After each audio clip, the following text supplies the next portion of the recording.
Okay, so let's get started. So your current energy coming into June is clearly, this beautiful family picture. There's stability, there's love, happiness all around, and it just feels like you're in a place where your needs are met. There is a want for nothing, and that's beautiful, guys. That's beautiful. Okay, this next card depicts your challenging or helpful energy. It really just depends on your specific case. Okay, the Five of Wands. This is definitely a challenging energy. And what this is showing is that there's a lot of different directions that you're being pulled in, right? So this could be different hobbies or passions of your own, and that internally you might feel like, you're getting frustrated with the different things that you would like to accomplish or get done. On the other hand, as an external factor, this could be, coworkers, this could be team members or other individuals that are working with you, and you guys all need to be on the same page. Okay, here we've got the root of the situation. The High Priestess, that's a really interesting card for the root of a situation. So what we have here is an energy of being very intuitive, right? Understanding that your intuition is a gift from the divine, using it as a gateway, as a portal to spirit, right? So that is the root of your situation and your immediate past. So keep in mind, this reading is for all of June. And depending on when you're watching this, it will be relative. And the reason we go over the past is because its tendrils tend to still be on us and affect us, good and bad. But it affects the way we make our choices and decisions. The Queen of Pentacles. This is a great card. So here we have a feminine energy, right? And again, it doesn't matter if you're a man or a woman because we all have masculine and feminine energies. But this is sort of the dominant feminine energy of, manifestation, of being grounded, of prosperity. The pecans here symbolize prosperity.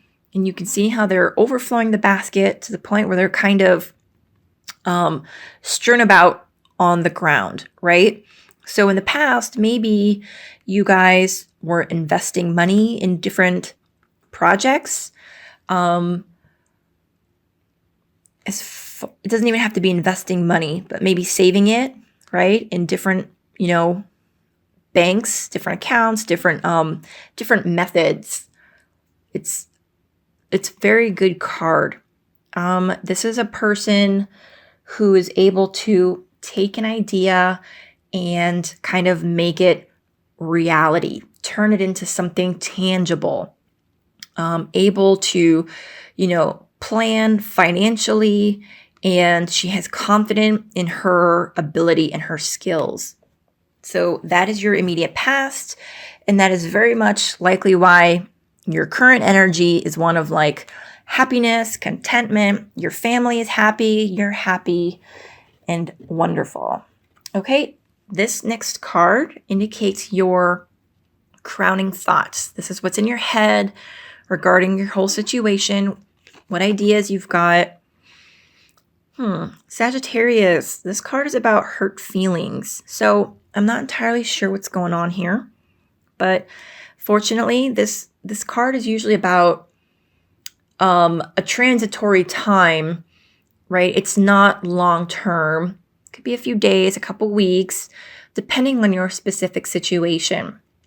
I feel like maybe in a relationship, maybe in, a friendly relationship, or even at work, something might have happened that, hurt your feelings. Sagittarius is a fire sign, and fire signs, I feel like people kind of give fire signs a bad rap just because they are so like quick and like confident that sometimes I feel like people don't realize how sensitive fire signs actually are deep down, right? So it's very possible that maybe you presented an idea for a project, right? And it got turned down. I feel like it could even be that simple. Like there's nothing malicious. But maybe that's what hurt your feelings. I'm trying to think of other examples. Okay, but I hope you understand my meaning. I also am wanting to say that I kind of feel like maybe there is a relationship or a situation which you opened up to someone else or to others, right? Like in a romantic relationship, and you showed up, but the other person didn't, right? And that's what's left you, thinking about your hurt feelings, or that you don't want to have those hurt feelings. Okay, this card is your immediate future. Again, please keep in mind that this is relative to whenever you watch this video. The Crone. This is a great card. This is the Strength card in the regular Rider-Waite Tarot. Here we've got the goddess in her aspect of the crone, walking side by side this beautiful, majestic lion. So, it's interesting.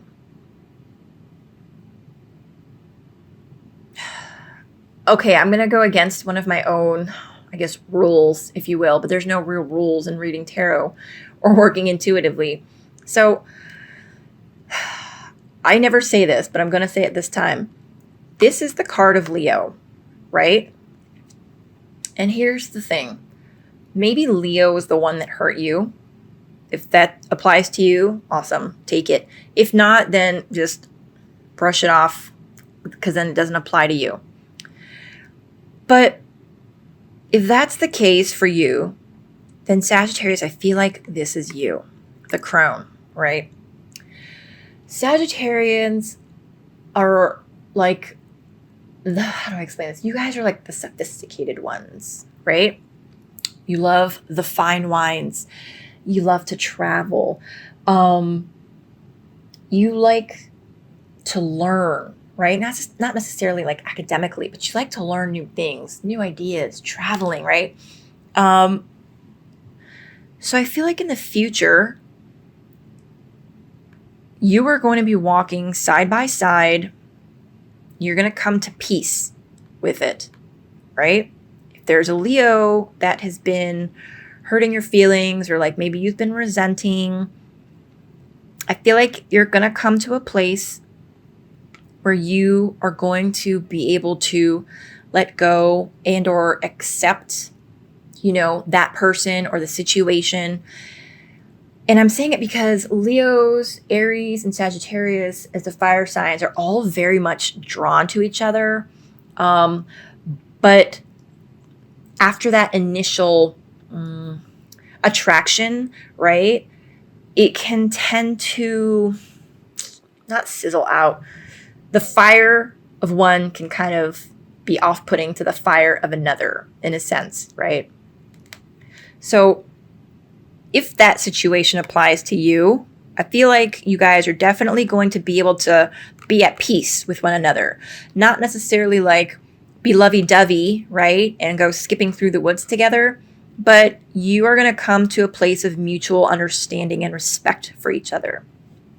Now, for the Sages that does not apply to, then I feel like this represents your lion aspect, the Leo aspect within yourself, right? So here we've got, again, the experienced crone, right? Lots of wisdom and obviously life's lessons under your belt. Here we've got that desire to roar, if you will, like proclaim to the world who you are. And I feel like you're just going to find this beautiful balance where you are able to walk in both your experience, your confidence, and probably most importantly, your wisdom. And you are going to feel at peace with the lion side of you. Okay, if that makes sense. Because maybe you always kind of let that lion side of you run free, right? And go chasing after whatever it is that you wanted, right? I mean, if a lion sees something it wants to eat, no one's going to tell that lion not to go. But I feel like through your experience and wisdom, you've learned how to tame the lion, right? And now you're going to be walking in peace with that. Okay, this next card is your attitude about the situation. And the reason we go over this is because it's good to know what we are energetically putting out into the world, right? It's the law of attraction. If we're not aware of what we're putting into the world, or we're thinking that we're putting one thing out, but we're not, then it can come back to kick us in our butts. And Sagittarius, so your whole attitude, right? It's the High Priest. This is the Hierophant card in the Rider-Waite Tarot. And it kind of goes in line with what I was saying about how you guys love to learn. So this is about wanting to learn. It could also be the flip side where you want to teach. This card is about conventional methods of learning, about kind of being a representative for your community, right? Because here we've got the High Priest who is performing this ritual. He is consecrating and making holy water, not just for himself, but for his whole community to use. And he's doing it in this sacred ceremonial place, right? He's got the experience. He has the knowledge. He has the, he knows the rituals and the ceremonies, and he knows when to do it. And he is the appointed person to do so. So I feel like that is your attitude, guys. That's what you're sending out into the universe. This is what you want or desire or think. Okay. This next card is the card of the energies around you. So this could be friends, lovers, children, even coworkers, right? This is their energy that they are imbuing upon you. And it might not even be a parent.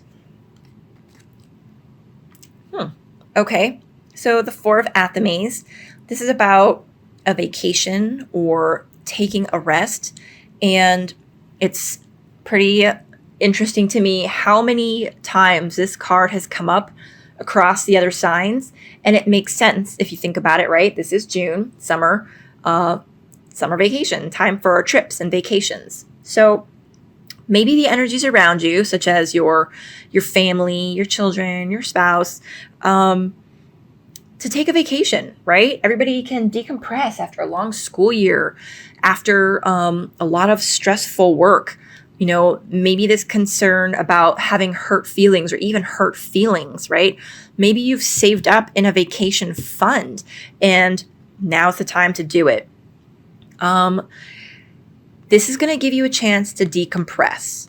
Okay, so even if you're not taking a normal or a traditional vacation, right, somewhere far and you're doing a staycation, or even if you're not doing that, if you're just taking a weekend off at home to, chill out, then do it, because the energy around you is that like this needs to be done. People want you to relax and decompress. And I'm saying it from a good place, as in they love you and they don't want you stressed or worried or hurt, or they want you to enjoy yourself as well.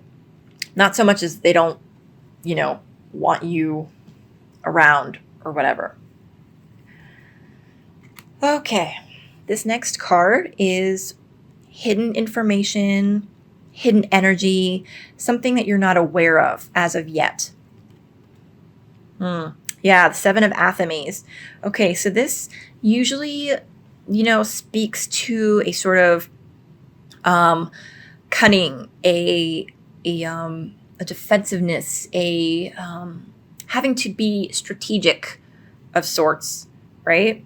So here you've got this hunter who is clearly successful and knows what he's doing, but he has to know where to position himself. He has to know, when to come out of his little hunting perch, I guess.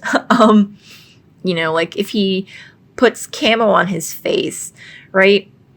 So to successfully be able to bring home food for his family, he has to know how to be a successful hunter, which requires strategy and forethought, thinking, right? Planning, patience. And that's sort of what this card is implying, is that there's an energy of strategy around you. There's so since this is something that you're not aware of, I don't even feel like it's necessarily a bad thing because there's so much good in your reading so far. It could just be as simple as figuring out which flights to take, when, how to corral the whole family, into the car, get to the airport. Do you Uber it or take a taxi or a shuttle, which is cheaper?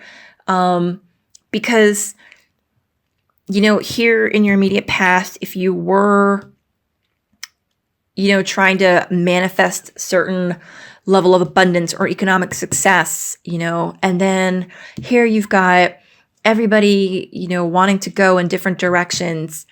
Yeah, for sure. It makes sense that it's going to take planning and patience and a certain level of tactical practice, right, and experience in getting everybody out the door on the plane to your next destination, making sure you don't forget your passports through customs, right? So that could very well be the case. Okay, this is the overall outcome card for the month of June. The Lady and the Lord. So, guys, in the Rider-Waite Tarot, this is the Lover's card, okay? And it's more about having to make a choice, not so much love, although it can be about having to make a choice between, two lovers. But it is just about having to make a choice and being in a place of harmony, between the two. Here you've got two hunters, right? And one's got the feminine energy, one's got the masculine energy. She is the goddess, he is the god. They each have their chosen weapon, which has been tested and is proven reliable. And they each have their loyal hunting dog, right? That has been trained, knows what to do, is reliable. So it's about working together. He is not threatened by her or off-put by her as a female who is a hunter just as well as him. And she is not off-put by him. She's not threatened by his male energy, of, aggressiveness or whatever. So it's the combination of the two that really makes them stronger, right? It's like the yin and the yang, right? You've got the white part, but you've got a little black circle in it, and then the black part with a little white circle in it. They need each other for that perfect balance. So your overall outcome, I feel like you're going to come to a place where I feel like this is not so much about a choice, but as being in balance, right? with your masculine and feminine energies, which kind of goes in line with the crone. Okay, and if that's the case for you, Sagittarius, then that's wonderful, because that's a very, very hard thing to accomplish. Most of us have either overcompensated our feminine energy or overcompensated our masculine energy, right? And when you can come to a place where you have harmonized both, wow, you are an example and a beacon for everyone around you.